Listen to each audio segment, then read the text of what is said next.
After Celeste's escape to Earth, the manager of the Division of Balance, Peridot, assigned Charity the case of Celeste and Adriel. Feeling partly responsible for her friend and peer going rogue, Charity became quite obsessed with Celeste's new life on Earth. Horrified by Celeste's demonic nature and thirst for blood, yet it was like a train wreck. Charity just could not look away. Sometimes, Charity would bypass her other cases and solely focus on her old friend's new path. It became even more addicting to oversee after Celeste and Adriel became romantically involved. The couple together were a force to be reckoned with. However, Charity could tell Celeste's drive was because of necessity, while Adriel was fully driven by the power that corrupted him. What sent Charity over the edge was learning that the couple were with child. Chances were the baby would be born Fae, but with Adriel in the picture, it could also mean that it had a slight chance of being born an abomination. Charity decided to bring it up in their staff meeting that afternoon. The child threatened and unbalancing on the Earth they needed to protect. She had a few solutions to propose and was hoping her peers would support her. However, the decision to leverage yet another curse on the Earthbound Fae lineage was ultimately Peridot's to make. Peridot turned off the projector after her presentation on the upcoming initiatives. "That is all I have for you today. Let us do a round robin and get a sense of how everyone is handling their cases. Yes, Charity, what is going on in your world?" "Well, Lady Peridot, I thought it would behoove the team to know that Celeste and Adriel are married and are awaiting a child together." Peridot replied matter-of-factly. "I saw that coming. He is the reason she left the sanctuary, is it not?" She referred to Adriel. His name was never mentioned out loud amongst the team members, particularly because the guardian angels all blamed Adriel for Celeste's choices. "Why, yes, but you know she is a demon now."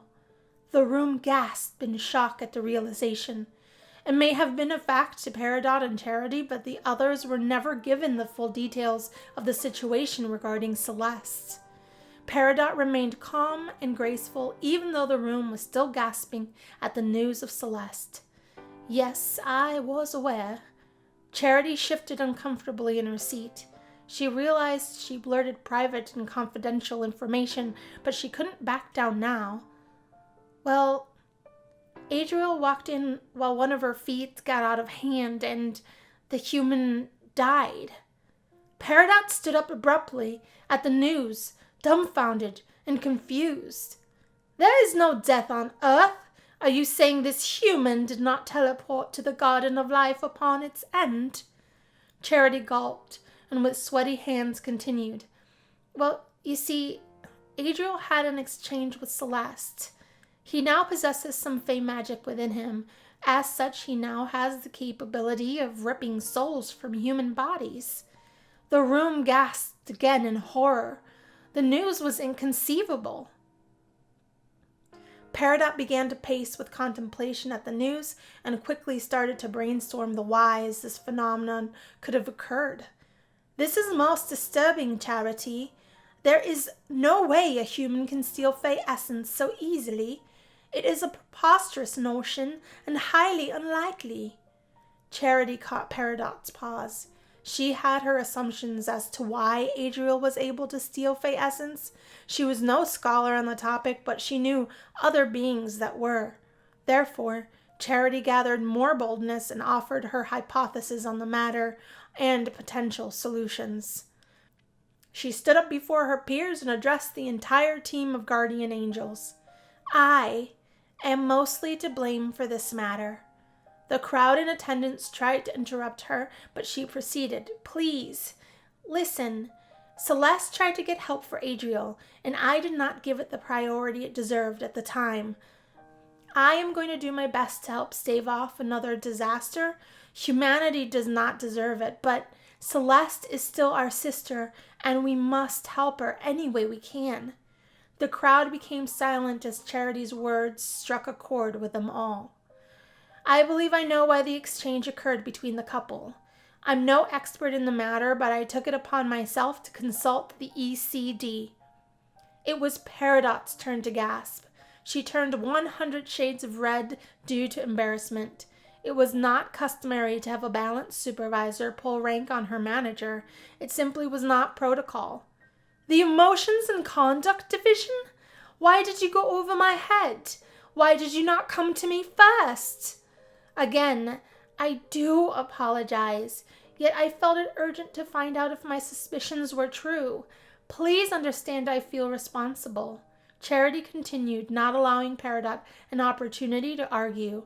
What I found was that my suspicions were confirmed. The reason he was able to extract Fey essence is because Celeste is his one true partner. I believe the appropriate term the ECD utilizes is soulmate. Apparently, every sentient being has one of these pairings. Something about chemistry within their DNA that allows them to find one another, like a love GPS or biological connection magnet.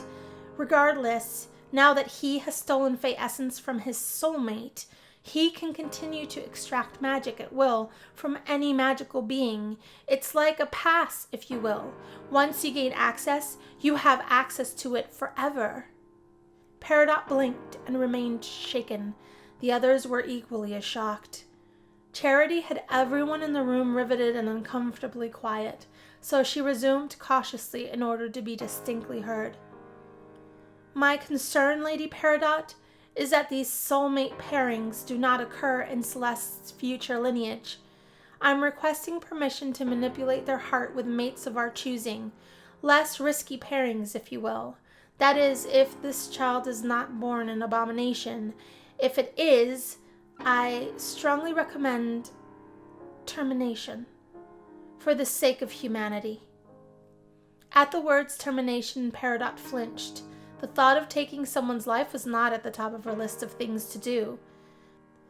You are asking for me to kill a life that is not written in the books to pass on, and you are requesting that I further intervene to arrange marriages for humans. Outrage was putting Peridot's current feelings lightly. Yes, to the first part. Death to the child if it is born anything outside of Fey or human. It will prevent an unbalancing in that world, which is our job to uphold. Celeste has turned quite a bit of humans already to a more diluted version of herself, and now the atrocity that is the Reaper running amok on the planet. We will not be able to sustain the extremes of this unbalance if this continues. However, regarding the pairings, I only seek permission to arrange marriages for Celeste's lineage. The room agreed with heavy nods and approving grunts. Peridot had no argument for Charity's propositions. With a heavy sigh and a stately resolve, she complied. Fine. Your solutions are extremely sound, Charity. I appreciate your unorthodox resolution to find answers to our current situation.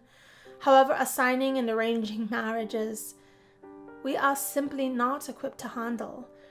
The ECD are best left to oversee, what is it that they call the occurrence? Oh yes, one true pairing scenarios. We will need to collaborate. Let's arrange a meeting with them. Buttercup, please call Arrows and set up a meeting. Buttercup arranged a face-to-face conference with the head of the organization, Archangel Arrows. And so the partnership began with the Emotions and Conduct Division.